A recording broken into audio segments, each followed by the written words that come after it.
ஐயமும் தெளிவும் எனும் நிகழ்ச்சி தொடரில் 4வது நிகழ்ச்சியினூடாக உங்களை சந்திப்பதை இட்டு மிக மகிழ்ச்சி அடைகிறேன். அல்ஹம்துலில்லாஹ்.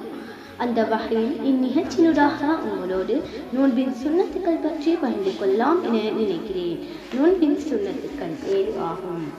நோன்பு திறப்பதை துரிதப்படுத்துவது, சஹர் சாப்பிடுவதை ஏற்படுத்துவது, பெருந்தொடர்பு ஏற்பட்டால் ஃபஜ்ருக்கு முன்னதாகவே குளிப்பது, இயன்றால் பெருத்தம் பழத்தை கொண்டு நோன்பு திறப்பது, அதற்கு இயலாவிட்டால் ஏதேனும் இனிப்பான பொருளை கொண்டு நோன்பு திறப்பது, அதிகமான துஆ கேட்பது, அதில் குறிப்பாக நோன்பு திறக்கும் நேரத்தில் துஆ கேட்பது, ரமலான் மாதத்தில் அதிகமாக குர்ஆன் ஓதுவது, இன்னும் அதில் அதிகமாக சதகா கொடுப்பது.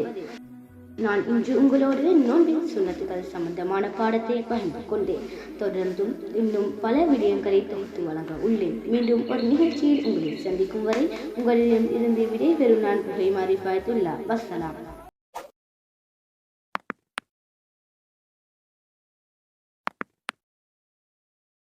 உறுதியாகும் முன்